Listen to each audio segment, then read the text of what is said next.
fast, the storm is coming fast, the day will soon be here, when those who are caught unprepared will be the first to fall, that much is clear. Hello and welcome to Physical Attraction, the Teot Wauki specials, where we'll be examining the end of the world, one apocalypse at a time. And survive while there's people crying, people dying everywhere around. Hello and welcome to a very special episode of Physical Attraction's Teot Wauki specials. We have for the first time a guest on the show today, Phil Torres. Phil Torres is an author, affiliate scholar at the Institute for Ethics and Emerging Technologies, former contributor at the Future of Life Institute, and founding director of the XRiskology Institute.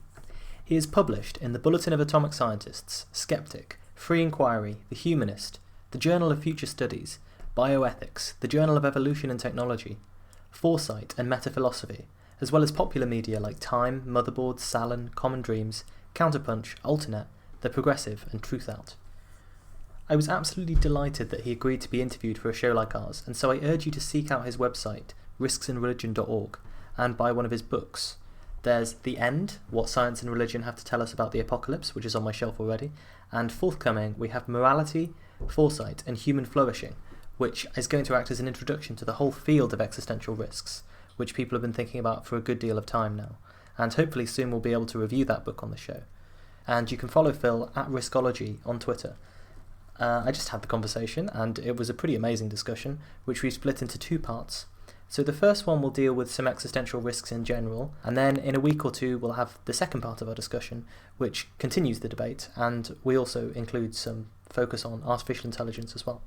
So I hope you enjoy listening to this conversation as much as I enjoyed having it, and when you're done, if you want to find out more about existential risks, definitely look up Phil online. So Phil, thanks for coming on the show. I thought I'd ask you a little bit about your background first.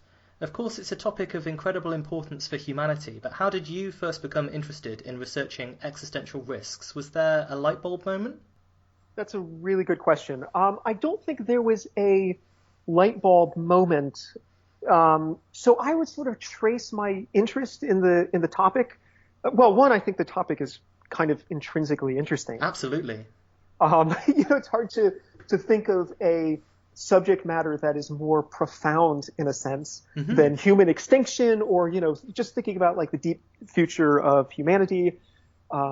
Perhaps we evolve into post-humans and go and spread throughout the universe.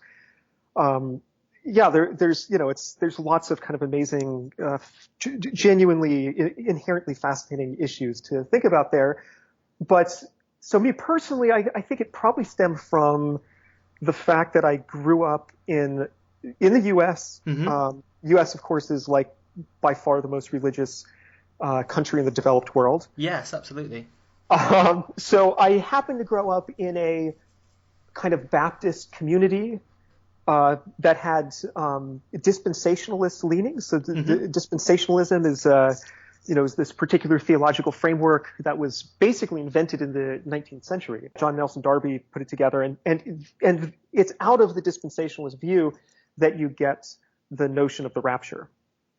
And there's a lot of Christians who are, who anticipate today and have for decades now anticipated the rapture to happen within their lifetime. So I was sort of exposed to that. I feel like that was, the imminent end of the world was kind of a background, to my life growing up.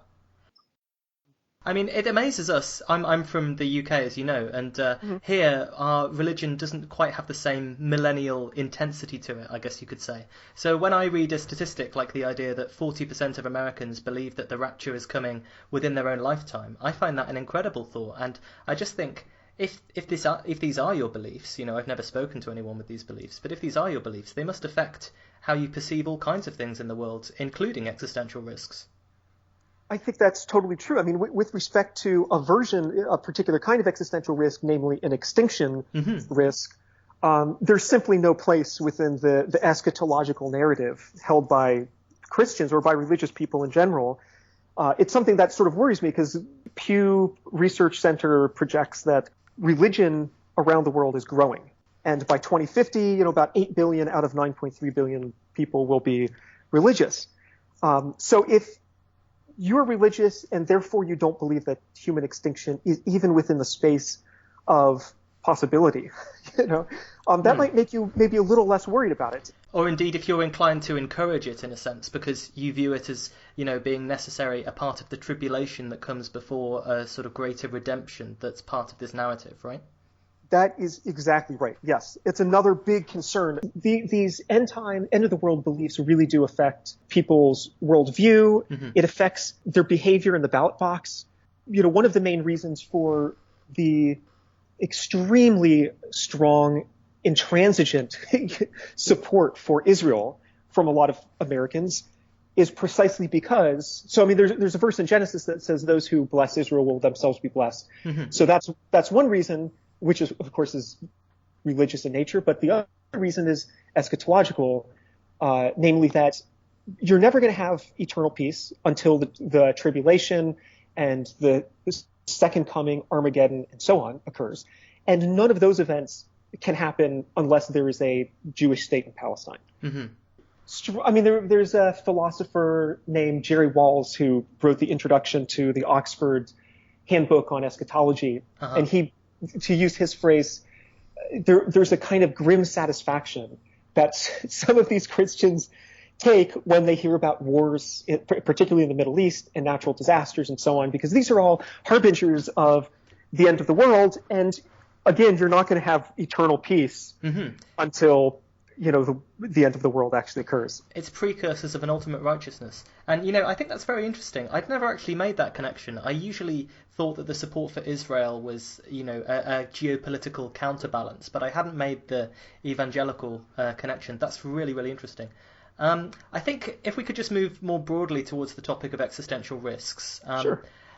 There's many different kinds of existential risk. There's risks that could actually wipe out the species completely, risks that could severely damage us, and risks that could lead to something of a flawed realization of society. And in our series of shows, we've been dealing with all sorts of various scenarios for, quote, the end of the world. Mm-hmm. But I've had difficulty in categorizing some of them, because there are some things that aren't quite existential risks that could plausibly kill all humans, but big threats for us to deal with nonetheless. So I would like to say, how would you define an existential risk? And out of all of the scenarios that you can conjure up, which ones do you think keep you up at night? It's a big question, I know. It's a fascinating question. So first of all, the standard definition of an existential risk put forward by Nick Bostrom at Oxford mm-hmm. is kind of two parts. One is either human extinction or some event that results in an irreversible decline in our potential for desirable future development. So desirable, that's a normative term. So you need some kind of value theory to make sense of, what is, desirable future development for transhumanists is going to be quite different from like an anarcho-primitivist. Absolutely. Are we talking about maximum human happiness, and what do we think is going to make us happy in the future compared to now? Exactly. So there are a lot of existential risk scholars who tend to be transhumanists, and they also tend to hold a kind of utilitarian ethical view. So it's you find in the literature, some of them even talk very excitedly about a kind of aggregated view. So like the more happiness you have, you sort of just add everybody's happiness together. You count the happiness of people in the far future. I've read this in Bostrom and so on, and it's the idea that this kind of thing might, for example, help us to lead with climate change a little bit better, because if climate change means that the billions of humans that could potentially exist in the future will live more miserable lives, then it's mm-hmm. worth any amount of sacrifice on the part of the humans who live now to prevent it, even if that means, giving up our comfortable lifestyles and so on. And that's the kind of argument you can make when you can appeal to billions of people in the future. Before you go on, I just think it's worth defining transhumanism for our audience. Oh, sure. Yeah. Transhumanism is just the view. There's kind of two components of this as well, a descriptive and a normative. It's the view that we probably will be able to modify our bodies and brains in various ways mm-hmm. in the future, and that it would probably be desirable to do this. And there are lots of caveats. Transhumanists aren't just thoughtless technophiles. Yes. In fact, the transhumanists are the ones who have really pioneered the study of big picture risks and have really thought hard, I think the hardest of all scholars out there, about the ways that technology could go wrong. From an evolutionary perspective, every state is an in-between state, right? There's no like final, telos that you evolve to. Absolutely. It's an optimization process that just keeps going. Yes, exactly. And so rather than allow the dumb mechanism of Darwinian natural selection and other random mechanisms like genetic drift and stuff like that control the trajectory of our evolution, let's take control of that trajectory ourselves using genetic engineering, using like brain-machine interfaces, all sorts of sort of high-tech stuff like that. So that's the view of transhumanism. It's ultimately kind of you don't even need to be an optimist. I mean, I'm more or less a transhumanist, but I'm also not an optimist. I feel like the status quo of our species is not sustainable. Like we're just not going to survive on this planet much more with climate change and with nuclear weapons, and even more with emerging technologies, unless something really significant happens to our capacity to think deeply about the future, to implement wise policies, to navigate the obstacle course of risks in front of us. I think the only way forward is a really dangerous way forward, and that's to use technology to modify ourselves and to modify the world. Person engineering, world engineering is the only way forwards. But I think that's super risky.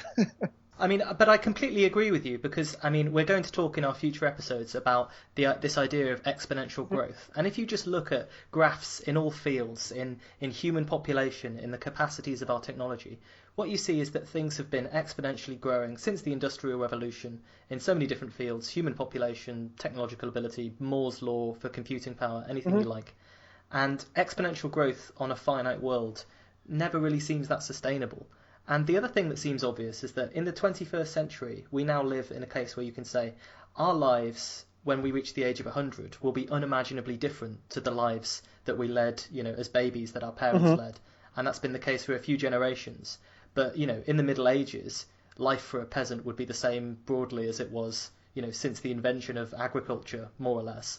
But we now see this incredibly rapid change, and it seems like it's unstable as a situation, and it will need to lead towards something else.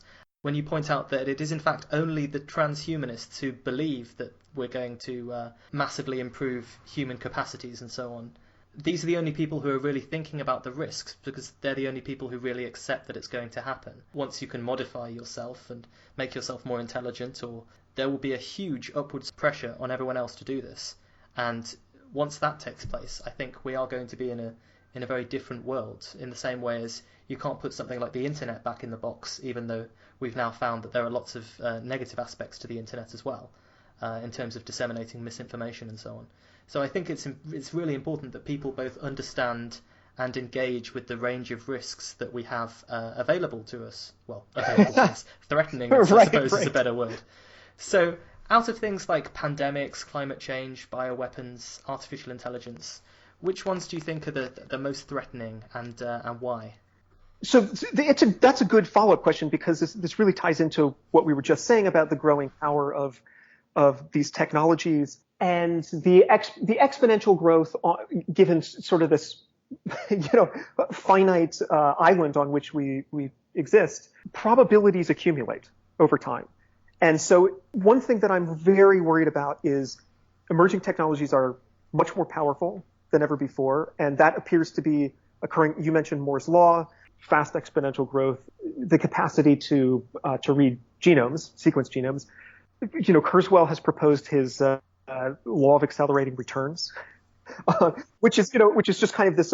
I feel like it subsumes a lot of these other laws. We have some shows coming up about that where we discuss the possibilities of accelerating returns and how much you can have faith in it and all sorts of things like that. I'm particularly worried about emerging technologies, and not just the growing power, but the distribution of offensive capabilities across society. So they're becoming more and more accessible. Whereas before 1945, there was no human or human institution who had the capacity to unilaterally destroy the world. In fact, arguably, there was no even like imaginable configuration of conflicts and so on that could have resulted in human extinction. Today, that's absolutely not the case. Cold War, you had two actors, and with emerging technologies, emerging technologies are multiplying the number of potentially omnicidal agents out there who have omnicidal urges and who could actually act on those urges. So it's a really dangerous situation. If you actually look at the numbers, so I mean, I've done some calculations. For example, if you had a population of 10 billion people, and the probability of each of them, either intentionally or accidentally, let's just say push a doomsday button of some sort, where this button would initiate a weapon of total destruction that would either cause civilizational collapse or human extinction. If each of these individuals had a mere probability of 6 or 7 zeros, so 0.00004% chance per decade, that would virtually guarantee that society would collapse. I mean, it's an incredibly negligible probability that adds up across, a large population. 10 billion people is a very plausible number for the population by the end of the century. This reminds me of some calculations that the US Air Force did when they were first developing nuclear weapons, and they said, oh, we only have per decade a 7% risk of an accident or something, and they thought that was quite low. That was their achievable lower target. But of course, by the time you get there, you actually realise that across the course of the Cold War, it adds up to something like 50%, and then you think, wow, we basically tossed a coin while there were bombers flying over Russia as to whether one of them would crash or release a nuclear weapon by accident. Yeah. So when you talk about the increasing availability of these technologies, I mean, I think that is what's scary, because like you say, before 1945, no one could dream of destroying the human race in any possible way. Then, nowadays, with nuclear weapons, we've had North Korea, for example. But even North Korea, the entire state had to focus on making nuclear weapons for decades before they became a real threat. And some would argue that even now, they don't quite have the capacity to wipe out the human race. But I mean, I've read with biotechnology, just last year, there was a group of scientists who recreated the horsepox virus. And they said, we didn't do this because we want horsepox to exist, but we want to show people that with a couple of decent scientists and a research lab and $100,000, we could perhaps recreate the smallpox virus, which was, a terrifying disease that we thankfully wiped out, and that was considered for use as a bioweapon by the USSR and the US. So I see what you're saying in terms of with biotech and nanotech and maybe artificial intelligence. We're going to have many small groups of people who might have incredible power over the rest of us. And so how do you think society should deal with this type of threat? And of course, the fact that it links to your other main theme, which is the intersection between religion and existential risks. Do you think we have any hope of containing it? I think it's an open question right now. That's reassuring to everyone at home. A bunch of things come to mind. I mean, one is you mentioned the possibility of a mistake or error during the Cold War. I think that's a really underestimated issue, particularly with emerging technologies. There's a lot of people who talk about, these malicious agents and so on. I would call these agential risks. These are individuals who would push or at least potentially push a doomsday button if one happened to be within reach. And these would be individuals like apocalyptic terrorists, radical negative utilitarians, eco-terrorists, perhaps, who believe that, the Gaian system would be better if humanity were exterminated. And then there's a kind of catch-all category of idiosyncratic actors where you have, these are like, sadistic psychopaths or people who are psychotic. And there are many. Aum Shinrikyo or someone like that. They were a cult that tried to develop these biotech weapons, and perhaps if they'd been around today with the funding and the power that they had, they might be able to do something far worse than what they ended up doing with the sarin gas attacks in Tokyo. That's exactly right. And a lot of the individuals who joined Asahara Shoko, who's the leader of Aum Shinrikyo, were highly educated people. Absolutely. I mean, they really had the technical know-how. I mean, like you said, if you transplanted them today, I think it would be even more worrisome. There are just many cases. I've written papers about this. I mean, many instances of people who went on rampage shootings who have journals where they just talk about they just have like really ghoulish and indeed omnicidal fantasies. They just talk about I really wish I were able to destroy the world. I would love to do that, and so on. It's quite scary. But ultimately, that number is far lower than the number of people who will have access to these technologies in the future who are well-intentioned but nonetheless are behaviorally or epistemically or whatever fallible, capable of making a mistake. I think the number one threat with respect to nuclear weapons these days is not an intentional conflict but a mistake. And the history of nuclear mistakes is long and horrifying. We've got a couple of episodes coming up on this, and we're talking about all kinds of things from the Petrov incident to, even in the early days when they were making the weapons, there were some pretty nasty criticality accidents that happened with people who, were the leading experts in the world in their field. But it's an emerging field, and you can't expect them to anticipate everything that could go wrong. Yeah.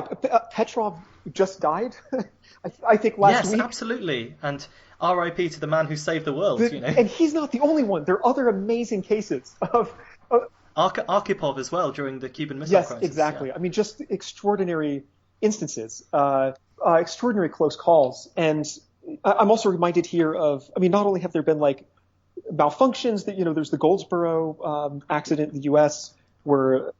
Yes, this was the, let's describe it for our listeners. This was a B-52 crashed in North Carolina. And I believe its 2 bombs fell out, and one of them almost detonated, except a single switch held that prevented it from detonating. And on the other one, that switch failed. So if the same accidents had happened on both bombs, then the US would have accidentally nuked North Carolina. Are you in North Carolina at the moment? So I used to live in North Carolina, but okay, right. I did live right down the road from Goldsboro. And perhaps what's most eerie about that incident, so those planes were, there was just a malfunction on one of the planes that was flying around as a result of the Chrome Dome project. So as I recall, what you said is exactly right. I think there were 7 stages that the bomb has to go through to detonate, and it got through 6 of them, or there were 8 and it got through 7. I can't remember. But it terrifies you to think about it. And one of those bombs was, as I understand it, our listeners should look this up just to be sure, but I'm quite confident that one of the bombs has not yet been recovered. Yes, that's right. There's a couple of incidences, aren't there, where there are nuclear bombs that haven't been discovered. I remember I did a project on it when I was back in school, and I was just telling people, the US military has in fact not kept track of, over 100 nuclear bombs that are all over the place, and most of them are probably under the ocean. But it's a terrifying prospect as far as nuclear terrorism goes, should one of them fall into the wrong hands. Yes, and, absolutely. I suppose the other big risk with nuclear terrorism is proliferation, which is starting to rear its head again, really, isn't it? Yeah, it is. It's a pretty sad situation. I think Donald Trump being in office has exacerbated the situation. Of course, he pretty much single-handedly pushed the doomsday clock maintained by the Bulletin of the Atomic Scientists forward by 30 seconds at the beginning of this year. In part because, as they put it, because of his reckless statements about nuclear proliferation when he was on the campaign trail. As we record this, Trump and Kim Jong-un are exchanging some, a war of words, which is... Yes, their foreign minister is at the UN speaking right now, if I remember. Oh, really? Okay. He's threatened to rain nuclear fire down on the continent of North America and so on. So enjoy that. Hopefully he'll miss Oxford, and we can get this podcast out there to the surviving humans on planet Earth. Yeah, thanks. I mean, if I suddenly disappear, if I stop talking, yes, worry if I don't get in touch with you in the next 10 minutes. Oh, I will. I'll be concerned. But I mean, but broadly, the risk with proliferation that I think most people didn't appreciate, and I didn't appreciate until I looked into this, is it's not even about being concerned about the present governments that are in charge. Take the Russian Revolution in 1917. A fringe of radicals overthrows one of the most long-lived dynasties. One of the most long-lived dynasties is overthrown by a fringe of radicals who take over the government. And in their case, they didn't have apocalyptic aims, and they didn't have access to nuclear weapons. But the more states there are with nuclear weapons, the more chance there is, just in purely probabilistic terms, that their governments will be overthrown, and those weapons will fall into the hands of extremists. The real risk back in the 1950s, after nuclear weapons were first developed, there was a big movement to have them all put in under the control of a single world government, the UN perhaps. And you wonder if this is perhaps the only ever way we could truly be safe from some non-zero probability of a state being overthrown by bad actors, I guess. Yeah, so I did an interview with Lawrence Krauss. Yeah, Lawrence Krauss is a major figure at the Bulletin of Atomic Scientists and also just kind of a well-known cosmologist. So I did an interview with him actually right after the Bulletin moved the minute hand of the doomsday clock forward. And so we should explain to everyone that this is a doomsday clock is what the Bulletin of Atomic Scientists maintains, and it gives an idea of how close the apocalypse is in terms of minutes to midnight, a symbolic hand on a clock face. And so 7 minutes to midnight is where it started back at the sort of, that was during the Cold War, I think, and then they've moved it since. The most relaxed it's ever been is about 20 minutes to midnight. And now it's at about 2.5 minutes to midnight or so, isn't it? So that's right. They are judging our end to be nigh. Yes, it's. I mean, it's a bunch of Nobel laureates and like really, venerable scientists who determine the time of the doomsday clock. You're totally right.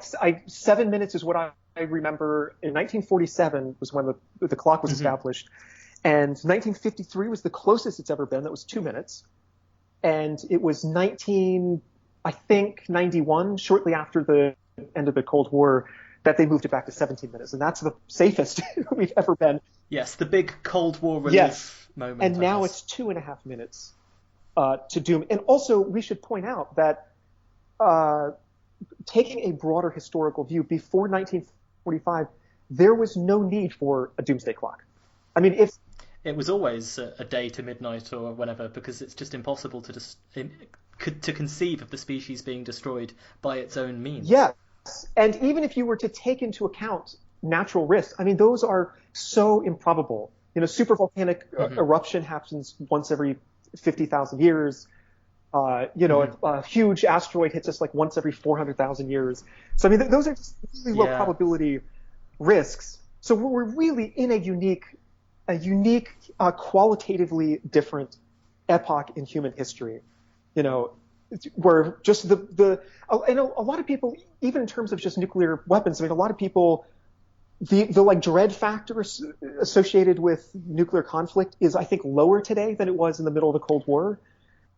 Yes, I really think that people have stopped. They've taken their eye off the ball in terms of this as a threat that could really destroy everything if it gets out of hand. And I think if you talk to experts, which I've done, they'll say, like, no, this is probably the most dangerous, perhaps the most dangerous moment we've ever been in. And not only are we facing some kind of nuclear holocaust, or, I mean, even a single bomb would just be epoch changing. I mean, it would be. We cannot imagine it. It's 9/11 times 1,000. Can't imagine it. I can't imagine waking up the next day, and you're just in a different world at that point.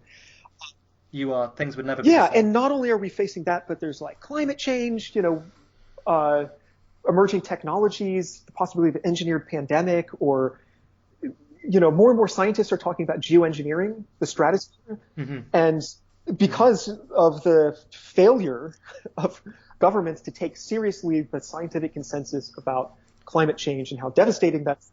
Absolutely. I'm studying physics at Oxford at the moment, and atmospheric physics in their department, so this is sort of my area a little bit. Fascinating. And it's surprising that the geoengineering has become a bigger feature of people's research more recently, and that in itself contains all sorts of risks if it's done incorrectly, and there's something called the termination shock as well, which is a big concern.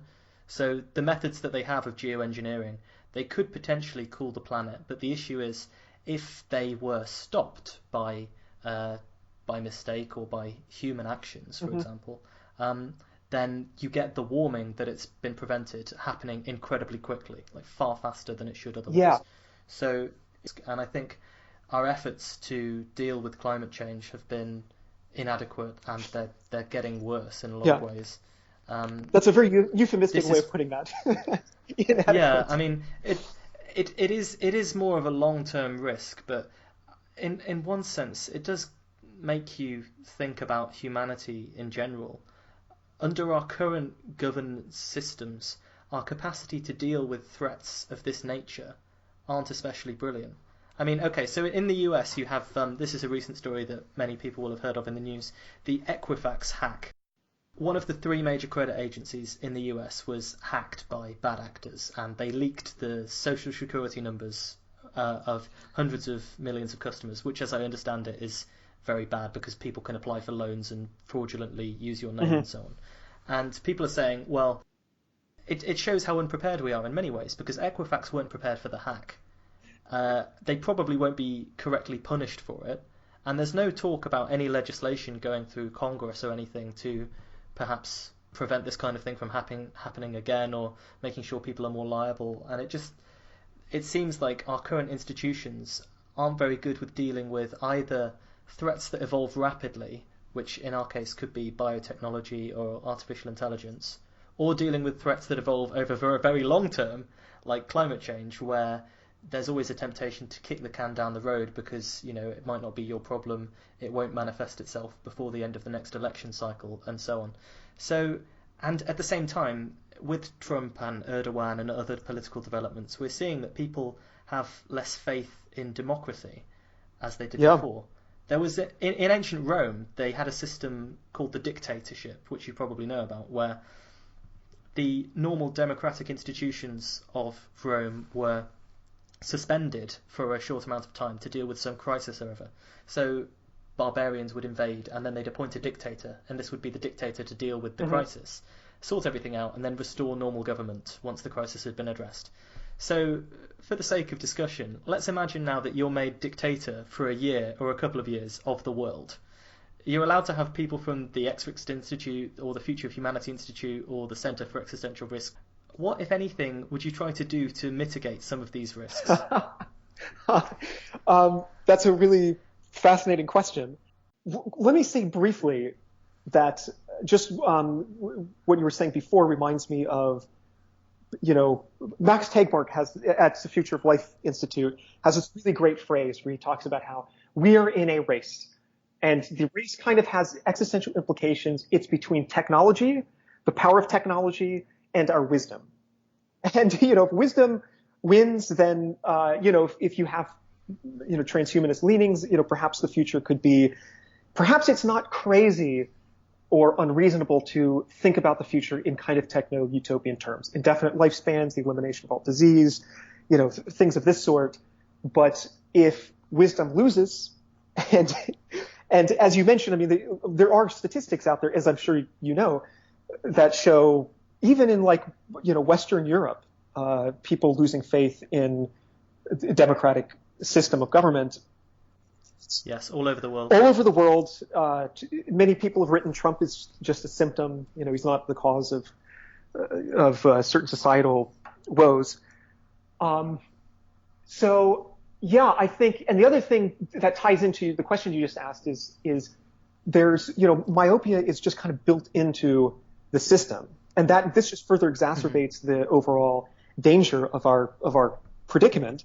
There are quarterly reports, there are election cycles, and so on. If you get into office and you are talking about look, people in 1,000 years, are really yes, no one is going to care. Yeah, so it's a really bad situation. I think if I were a philosopher king, and had total autocratic power, and advisors, who are sagacious and learned, from FHI and so on. I think one is I would probably implement policies more long term in their focus. In other words, I think I would adopt a lower discount rate about the future. How much do you value future humans? A lot of people kind of shrug and say, well, I'm not so worried about them. I'm much more worried about people who are around today and so on. They don't care about anything after they're dead, and if they can become rich by endangering future humans, they will absolutely do it. I see this attitude, expressed in those terms by a lot of people. So do I. In fact, I talk to a lot of people who I don't think quite have the that selfishness. If I could gain at their expense, that would be fine with me. It's more like, yeah, I want to do good in the world. I want to recycle and, drive a small car, something like that. But ultimately, like when I'm dead, I really don't care. I talk to a lot of people, like very, very smart people, and try to intelligent, well-meaning, good people. Yeah, and it just doesn't matter to them. It really baffles me. I usually have a hard time convincing them otherwise. There are arguments that you could present, but yeah, my view, and maybe I mean, if you want, I could try to justify this, but my view is the same as I think the majority of ethicists who believe that time discounting human lives is not a defensible thing. A human life, and I mean, one of the most obvious arguments is like, if you have I can't remember the exact numbers, but if you have a 5% annual discount rate, so you value people just a little bit less every year. If you add that up, what it entails is, I believe, an absurd conclusion that a single human life right now has the same intrinsic moral value as like 4 billion human lives in 500 years or something. So that's something about that seems wrong, and insofar as one shares the intuition that something about that seems wrong, you should be a bit skeptical about whether time discounting is morally right at all. Yeah, you can take the sort of reduce it to the absurd conclusions of the morality and a graver concern. Yes. I think perhaps one of the reasons why this time discounting of human life value as we go forward is so mainstream is because we've not actually dealt so much with the legacy of previous generations dealing us a bad hand. Do you know what I mean? Previous generations have not destroyed the environment. Previous generations have not made it impossible for us to continue extracting resources at an incredible rate. Previous generations, although they've had wars and conflicts and, locally destroyed lands and so on, they've certainly not done anything that's limited us, and in many ways their legacy has been very beneficial, the developments of science and the infrastructure that allow us to lead the kind of lives we have today. Perhaps if we lived in a future where, I don't know, there was some nuclear waste legacy from previous generations that we were now having to deal with, we might be more conscious of the necessity to make the world a better place for people who will live 100, 200, 1,000 years from now, as opposed to just focusing the vast carelessness of humanity, I guess you could say. I think that's an excellent point. I would even add something in addition to it, which is that I think there's one sort of notable example that is kind of salient in contemporary American society, and that is slavery. So, and my ultimate point is that even when there has been these like transgenerational, ripple effects, humans are pretty bad at tracing them back. I mean, in other words, there's a lot of puzzlement as to why there's social unrest from African Americans in the U.S.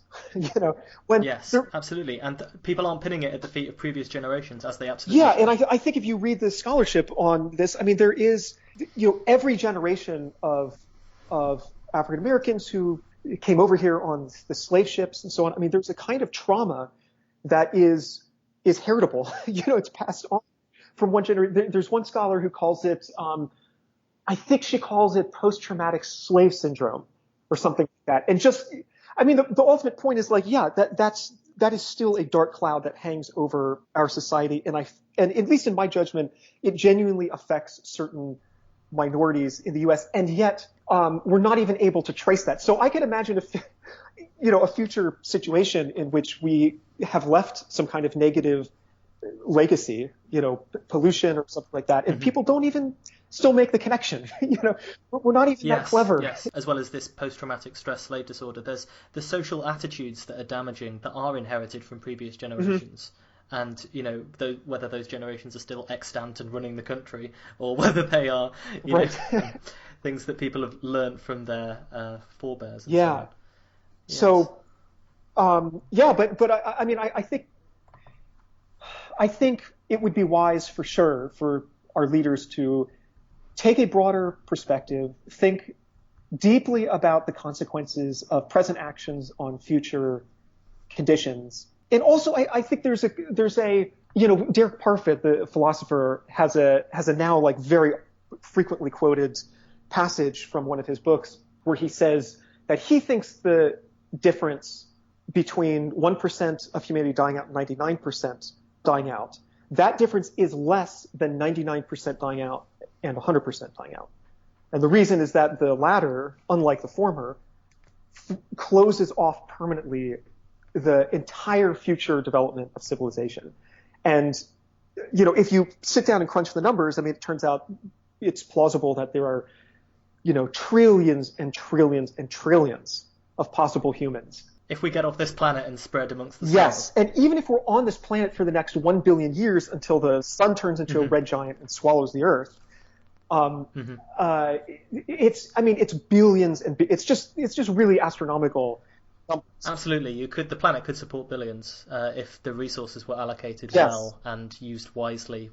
Applications help. Yeah, so I feel so oftentimes when I talk to people about existential risk, and again I tend to be a bit of a pessimist about our capacity. It's difficult not to be when you study the end of the world so much, isn't it? Yeah, well, I could have gone the other way. There's no reason, I mean, I could have gone, it seems like all these existential risk guys are totally alarmist. And in fact, I mean, there are a lot of like preppers and, people, religious people and so on who hold, the end of the world is nigh kind of views that I think are not justified. And it's much to my disappointment that the more I study this, the more convinced I am that it's going to be really, really hard to get things right in the end. This is so damaging because our message should be, these risks are real. You need to engage with them. There are things we can do that will help us prevent this kind of thing from happening, whether it's better regulation of biotechnology,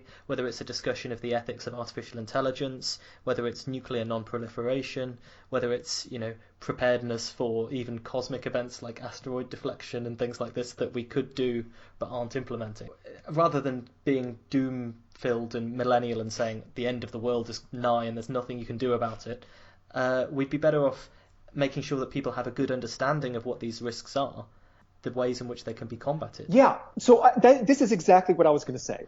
My position is not to evangelize for despondency and nihilism. Quite the opposite. Mm-hmm. I genuinely think that if we get things right, the future could be unbelievably good. I mentioned the kind of like techno-utopian paradise. Mm-hmm. I don't think it's kind of crazy to think about that. I don't think I say that uncritically. I feel like I've thought a lot about the issue, and am I being just another one of these people many times throughout history who have, Marx had this view that we're soon going to reach the pure communism and things like that, and I don't think that's the case. And also, I would emphatically add that I don't think there's a single risk confronting humanity that is insoluble.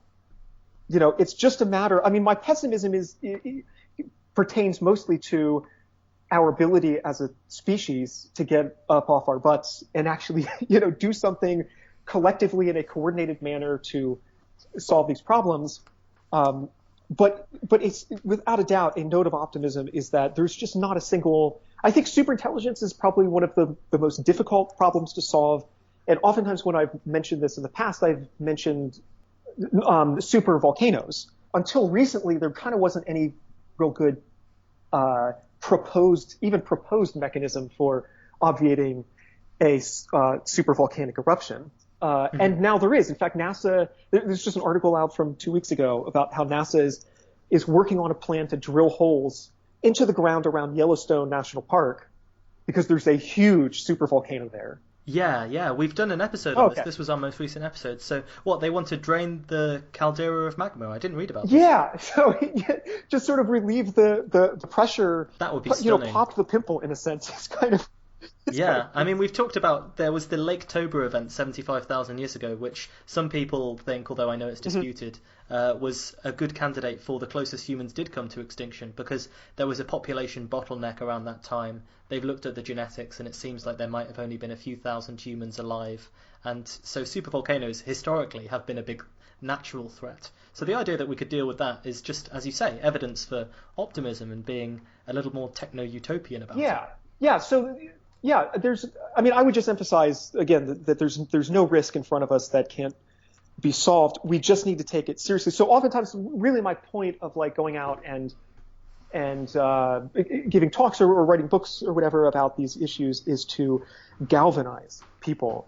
Nick Bostrom has famously published that, or mentioned in a publication, that there are more papers written about dung beetles in Star Trek than there are about existential risk. So, and I am not denigrating the study, entomology or cultural studies at all. I think those are very important. But in terms of priorities, I hope to galvanize people to make them think, well, maybe maybe it's more important at this given moment, this crucial juncture, in human history, that I join the small teams of people who are trying to think rigorously about how it is that we maximize a good outcome, maximize future value for our species. So that's the end of the first part of our discussion with Phil Torres, and as I say, I hope you enjoyed listening to it as much as I enjoyed having it. We'll be publishing the second part as an episode in a couple of weeks. Next week we'll return to our regularly programmed schedule with an episode on the Malthusian catastrophe. Until then, I would urge you to tell at least one friend about the episode you've just heard and the show in general, because if you all keep doing this, by the law of accelerating returns, within about 30 episodes or so we'll have over 1 trillion listeners, at which point I will become immensely powerful and I will be able to satisfy any of your wishes with my vast wealth. Of course, the more people you tell about the show, the more people we can educate about existential risks, and hopefully they'll have some good fun listening to it as well. Until then, stay safe.